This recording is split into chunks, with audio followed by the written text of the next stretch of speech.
ప్రతి అన్నకు, ప్రతి తమ్ముడికి, ప్రతి అక్కకు, ప్రతి చెల్లికి, ప్రతి అమ్మకు, ప్రతి అయ్యకు మీ రాజశేఖర రెడ్డి బిడ్డ శిరస్సు వంచి చేతులు జోడించి మనస్ఫూర్తిగా నమస్కరించుకుంటోంది.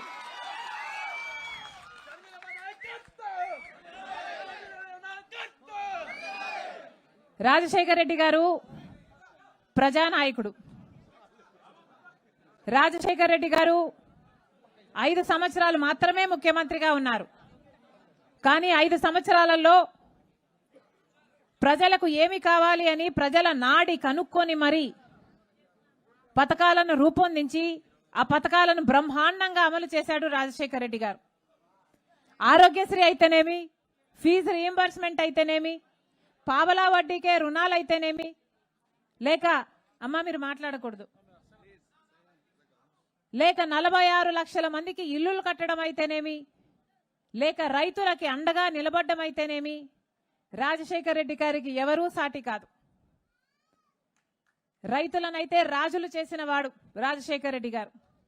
రైతుల్ని నెత్తిన పెట్టుకున్నవాడు రాజశేఖర రెడ్డి గారు. అలాంటి రాజశేఖర రెడ్డి గారు ముఖ్యమంత్రిగా ఉన్నప్పుడు 20 ఏళ్ల క్రితం ఇదే బండ్లపల్లి గ్రామంలో రాజశేఖర రెడ్డి గారు, సోనియా గాంధీ గారు, అప్పటి కాంగ్రెస్ పార్టీ అధ్యక్షురాలు మన్మోహన్ సింగ్ గారు, అప్పుడు ప్రధానమంత్రి గారు అందరితో కూడా వచ్చి రాజశేఖర రెడ్డి గారు ఇదే బండ్లపల్లిలో పక్కనే 20 ఏళ్ల క్రితం ఫిబ్రవరి 2వ తేదీన 2006న మహాత్మా గాంధీ జాతీయ గ్రామీణ ఉపాధి హామీ పథకాన్ని ఇక్కడే జన్మింపచేశారు. మీ గ్రామంలో జన్మింపచేశారు. ఎందుకంటే అనంతపురం జిల్లా కరువు జిల్లా కాబట్టి. ఎక్కడైనా చేసుండొచ్చు. రాజశేఖర రెడ్డి గారు వాళ్ళని ఎక్కడికైనా తీసుకువెళ్ళి ఈ పథకాన్ని పురుడు పోసుకునేలా చేసిండొచ్చు. కానీ రాజశేఖర రెడ్డి గారు అనంతపురం జిల్లాలో ఈ గ్రామాన్ని ఎంచుకున్నారు అంటే దానికి కారణం ఈ జిల్లా కరువు జిల్లా కాబట్టి, ఇక్కడ పని లేక వలసలు పోతున్నారు కాబట్టి రాజశేఖర రెడ్డి గారు ఇది ఎంచుకున్నారు, ఇక్కడికి రావడం జరిగింది. ఆ తర్వాత రాజశేఖర రెడ్డి గారు మొదలుపెట్టిన ఈ పథకం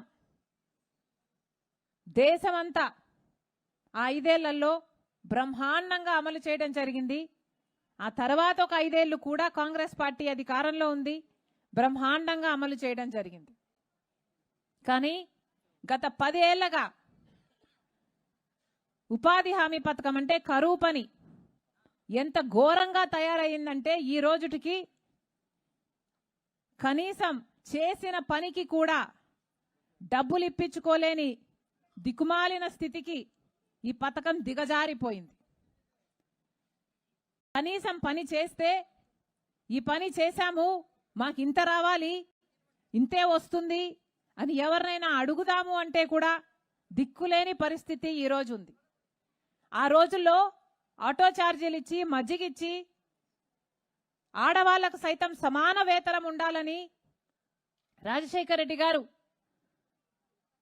ఎంతో ఆలోచన చేసి ఇది పైలట్ ప్రాజెక్టుగా ఆంధ్రప్రదేశ్లో తీసుకున్నారు. కాబట్టి ఎన్నో ఆలోచనలు, ఆడవారికి కూడా సమాన వేతనం ఉండాలన్నది ఒకటైతే, డైరెక్ట్గా డబ్బులు వాళ్ళ అకౌంట్లోనే వాళ్ళ చేతుల్లోకే వస్తే కమిషన్లు కట్టింగ్లు ఎక్కడా జరగవని రాజశేఖర రెడ్డి గారు ఆ రోజుల్లోనే 60 లక్షల అకౌంట్లు ఓపెన్ చేపించారు. ఇలాంటివి ఎన్నో నూతనంగా ఆలోచన చేసి రాజశేఖర రెడ్డి గారు ఆంధ్ర రాష్ట్రంలో విధి విధానాలు ఆ పథకానికి రూపొందిస్తే, ఆ తర్వాత మిగతా రాష్ట్రాలలో కూడా ఈ పథకాన్ని అమలు చేస్తే, ఈ రాష్ట్రంలో రాజశేఖర రెడ్డి గారు అమలు చేసిన విధి విధానాలు అద్భుతంగా ఉన్నాయని పక్క రాష్ట్రాల వాళ్ళు కూడా వచ్చి ఇక్కడ కనుక్కొని వెళ్ళి మిగతా రాష్ట్రాలలో కూడా అమలు చేసిన పరిస్థితిని ఆ రోజు చూసాం. ఈ పథకం ఆ 10 ఏళ్లు ఎంత అద్భుతంగా నడిచింది అంటే దేశ విదేశాల నుంచి కూడా మన ఆంధ్ర రాష్ట్రానికైతేనేమి మన దేశంలో జరుగుతున్న ఈ పథకం గురించి రీసెర్చ్ పేపర్లు రాశారు. ఇది అద్భుతమైన పథకం అన్నారు. ఎందుకు అంటే ఇంత పెద్ద ఎత్తున ఎంప్లాయ్మెంట్ క్రియేట్ చేసే స్కీము ఇంకొకటి లేదు ప్రపంచంలోనే అని గ్రహించారు కాబట్టే దీని మీద రీసెర్చ్ పేపర్లు కూడా రాశారు. ఎన్నో పెద్ద పెద్ద యూనివర్సిటీ, లండన్లు, అమెరికన్లు, ఇట్లా పెద్ద పెద్ద యూనివర్సిటీలలో కూడా. అలాంటి పథకం అంత వైభవంగా, అంత బ్రహ్మాండంగా జరిగిన పథకాన్ని ఈ రోజుకు ఏ స్థాయికి దిగజార్చారటే, కనీసం చేసిన పనికి వేతనాలు కూడా ఇప్పించుకోలేని స్థితికి ఈరోజు దిగజారిపోయింది. కనీసం మంచినీళ్ళు ఇచ్చే దిక్కు లేదు పనికి వెళ్తే. 100 రోజులు ఉపాధి హామీ అన్నది, పథకం అన్నది 100 రోజులు ఎవరైనా పని అడిగితే లేదు అనకుండా 100 రోజులు పని ఇవ్వాలి అన్నది చట్టం చెప్తుంది. ఉపాధి హామీ చట్టం చెప్తుంది. రాజశేఖర రెడ్డి గారు ముఖ్యమంత్రిగా ఉండంగా, కాంగ్రెస్ పార్టీ అధికారంలో ఉండంగా ఈ పథకము అలాగే 100 రోజుల పాటు నడిచింది. ఇప్పుడు ఎన్ని రోజులు నడుస్తుందో తెలుసా? కనీసం 50-60 రోజులు కూడా నడవడం లేదు. గత సంవత్సరం 52 రోజులు మాత్రమే నడిచింది.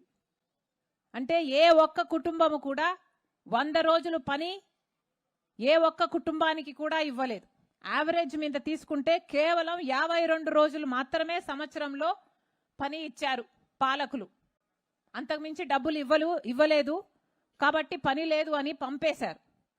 ఒకప్పుడు అంత వైభవంగా జరిగింది. ఈ మధ్య ఈ కాలంలో పోయిన సంవత్సరం చూసుకున్నా 52 రోజులు మాత్రమే సంవత్సరానికి పని ఇచ్చారు. ఇలా 1 కాదు 2 కాదు, ఎంతో వైభవంగా రాజశేఖర రెడ్డి గారు ఉండంగా లక్షల మంది ఉపాధి హామీలో పనిచేస్తే పోయిన సంవత్సరం ఒకటే సంవత్సరంలో 20 లక్షల జాబ్ కార్డులు తొలగించేసింది ప్రభుత్వం.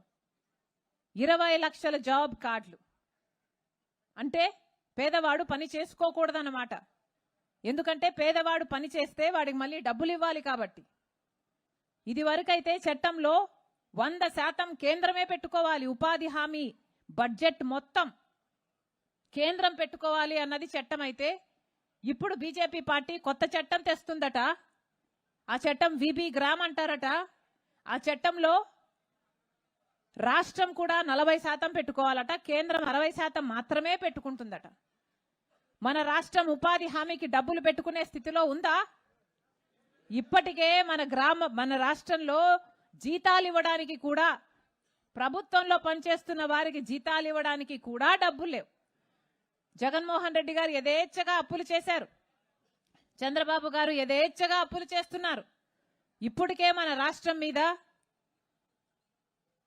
11,000 కోట్ల అప్పు ఉంది. 11,00,000 కోట్ల అప్పు ఉంటే ఇప్పుడు మళ్ళీ ఉపాధి హామీ కూడా దానికి జత అవుతుంది. ఈ ఉపాధి హామీ ఇలాగే నడపాలి అంటే 5,000 కోట్ల రూపాయలు సంవత్సరానికి ఖర్చు పెట్టాలి. పెట్టగలరా? చంద్రబాబు గారు ఖర్చు పెట్టగలరా? మన రాష్ట్రంలో ఇప్పటికే బిడ్డలకు ఉద్యోగాలు లేవు. ఇప్పటికే ఎంతో మంది బిడ్డలు గాలికి తిరుగుతున్నారు. తల్లిదండ్రులు కూలీ నాలి చేసి తీసుకొస్తే ఇంకా అలాగే బ్రతుకుతున్నారు. కనీసం ఇప్పుడు ఉపాధి హామీ పని కూడా తీసేస్తే ఇక బిడ్డలకు ఉద్యోగాలు లేవు, పెద్దవాళ్ళకి ఉద్యోగాలు లేవు. మరి వీళ్ళంతా ఎలా బ్రతకాలి? కరువుతో చచ్చిపోవాలి లేదా వలసలు పోవాలి. ఇదే జరగబోతుంది. ఇదేనా మనకు కావాల్సింది? ఒకసారి ఆలోచన చేసుకోండి. 40% రాష్ట్రాలే పెట్టుకోవాలి అంటే ఇక రాష్ట్రాలు మేము పెట్టుకోలేము మహాప్రభు అని చేతులు ఎత్తేస్తే ఇక కేంద్రం పెట్టుకోవాల్సిన 60% కూడా పెట్టుకోరు. వాళ్ళు పెట్టుకోవాల్సిన అవసరం లేదు. ఎందుకంటే రాష్ట్రమే పెట్టుకోకపోతే, పనే ఇవ్వకపోతే ఇక వాళ్ళకు పెట్టుకోవాల్సిన అవసరం ఉండదు. కాబట్టి ఉపాధి హామీ అన్నది మెల్లగా చంపేస్తారు. అదే బీజేపీ చేస్తున్న కుట్ర. ఇప్పుడు కొత్తగా వింతగా బీజేపీ పార్టీ చెప్తున్నది ఏమిటంటే 100 రోజుల పాటు కాంగ్రెస్ పార్టీ ఉపాధి హామీ కరువు పని ఇస్తే మేము 125 రోజులు ఇస్తామని ఎక్కడ చూసినా పెద్ద పెద్ద హోర్డింగ్లు పెడుతున్నారు. కనిపించాయా ఎవరికైనా? 125 రోజులు పనిస్తారట. 125 రోజులు పనిస్తారట. కనీసం 100 రోజులు కూడా పనివ్వని వాళ్ళు, పోయిన సంవత్సరం 52 రోజులు పని ఇచ్చిన వాళ్ళు, వీళ్ళు 125 రోజులు పనిస్తారు అంటే నమ్మడానికి మీరేమైనా గొర్రెలా? ఇది పూర్తిగా అవాస్తవం. ఇది అబద్ధం, మోసం. 100 రోజులు కాదు కదా, వీళ్ళు కనీసం 52 రోజులు కూడా పని సరిగ్గా ఇవ్వటం లేదు. వీళ్ళు 125 రోజులు పని ఇస్తాము అన్నది ఒక బూటకం. దయచేసి ఎవరు నమ్మొద్దండి. వీళ్ళు తెచ్చే కొత్త చట్టంలో 60% వాళ్ళు ఇస్తే 40% చంద్రబాబు గారు ఇయ్యాలట. చంద్రబాబు గారు ఇప్పటికే ఉపాధి హామీ పథకంలో మాకు కోతలు విధిస్తున్నారు కాబట్టి ఇప్పటికే కేంద్రం చుట్టూ తిరుగుతున్నాడు, మాకు డబ్బులు ఇవ్వండి అని. ఇదే చట్టానికి చంద్రబాబు గారు పార్లమెంటులో మద్దతు ఇచ్చారు. ఇదే చట్టానికి అంటే 60% వాళ్ళు పెట్టుకుంటారు, 40% మీరు పెట్టుకోండి అని కేంద్ర ప్రభుత్వం చెప్తే వీబీ గ్రామ్ కింద చంద్రబాబు గారు ఒప్పుకున్నారు, ఆ బిల్లుకు మద్దతు ఇచ్చారు. మళ్ళీ ఇప్పుడు డబ్బులు ఇవ్వండి అని అడుక్కొని తిరుగుతున్నారు. ఆ బిల్లుకు మద్దతు ఇవ్వడం ఎందుకు? మళ్ళీ ఇప్పుడు డబ్బులు ఇవ్వండి అని అడుక్కోవడం ఎందుకు? చంద్రబాబు గారిని సూటిగా ప్రశ్నిస్తున్నాం. అసలు ఆంధ్ర రాష్ట్రానికి చెందిన ఎంపీలందరినీ తీసుకువెళ్లి కేంద్రానికి మద్దతు ఇస్తే ఈరోజు బీజేపీ పార్టీ అధికారంలో ఉంది. మరి బీజేపీ పార్టీ అధికారంలో ఉంటే ఆంధ్ర రాష్ట్ర ప్రజలకు జరగాల్సిన ఎన్నో మేలులు ఎందుకు జరగటం లేదు? అమరావతికేమో అప్పులు ఇస్తారట. అప్పులు ఎవరు అడిగారు? మనకు రాజధాని కట్టాలి అన్నది చట్టంలో రాస్తుంది, కానీ ఈ రోజు వరకు అప్పులే ఇస్తున్నారు. చంద్రబాబు గారు అప్పులు తీసుకొస్తున్నారు, మన రాష్ట్రం మీద, మన బిడ్డల మీద అప్పులు మోపుతున్నారు. పోలవరం ప్రాజెక్ట్ ఈ రోజు వరకు కూడా పూర్తి కాలేదు. ఇలాంటి చిన్న చిన్న పథకాలకు కూడా, ఉపాధి హామీ లాంటివి కూడా సహాయం లేకపోతే ఇక మన రాష్ట్రము, మన బిడ్డలు ఎలా బ్రతకాలి? అందుకే కాంగ్రెస్ పార్టీ ఈ కొత్త చట్టాన్ని పూర్తిగా వ్యతిరేకిస్తుంది. మిమ్మల్ని అందరినీ కూడా ఈ వీబీ గ్రామ్ అనే కొత్త చట్టాన్ని, ఉపాధి హామీని ఖూనీ చేసే ఈ చట్టాన్ని వ్యతిరేకించాలని కాంగ్రెస్ పార్టీ మిమ్మల్ని అందరినీ కూడా కోరుతుంది.